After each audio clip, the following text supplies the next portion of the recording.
লক্ষ লক্ষ তরুণ প্রথমবারের মতো যারা পা রাখছেন ভোটের ময়দানে তারা শুধু ভোটারই নন, হতে পারেন গেম চেঞ্জারও। এবারের সেগমেন্ট তারুণ্যের ভোট।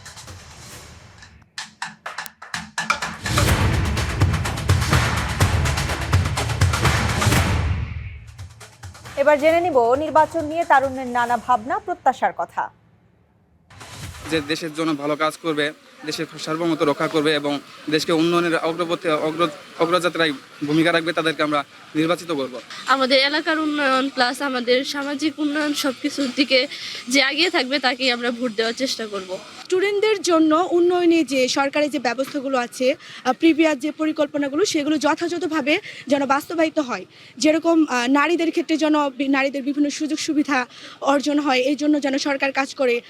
আমি এমন একজন প্রার্থীকে চাই যিনি ন্যায় ইনসাফ প্রতিষ্ঠিত করবে এবং আমাদের যে বেকার সমস্যা, আমরা জানি আমাদের দেশে বেকার বেশি, এই বেকার সমস্যা সমাধানের জন্য যারা কর্মসংস্থান তৈরি করার আশ্বাস দিবে, আমরা তাকে ভোট দেব। আমি এমন একজনকে ভোট দিতে চাই যে জামালপুর বা আমাদের এই দেশের বেকারত্ব সমস্যা দূর করবে।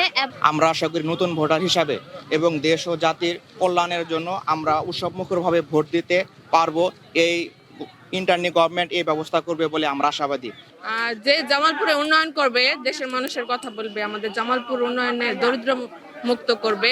সৎ, শিক্ষিত, আদর্শবান, একদম দুর্নীতিমুক্ত সংসদ সদস্য বিজয়ী হয়ে আসবেন এবং তিনি জামালপুরের যে সমস্যাগুলো আছে, জামালপুরে যে সম্ভাবনাগুলো আছে, জামালপুরে যে কীভাবে উন্নয়ন করা যায় এই বিষয়ে তিনি সচেতন থাকবেন এবং তার কাছে যেন একেবারে তৃণমূল পর্যায়ে যে মানুষগুলো আছে তারা যেন সরাসরি তার সাথে দেখা করতে পারেন, তার সমস্যাগুলো বলতে পারেন। সেই সমস্যাগুলো তিনি অনুধাবন করবেন, বুঝবেন এবং সেই মোতাবেক তিনি ব্যবস্থা নেবেন।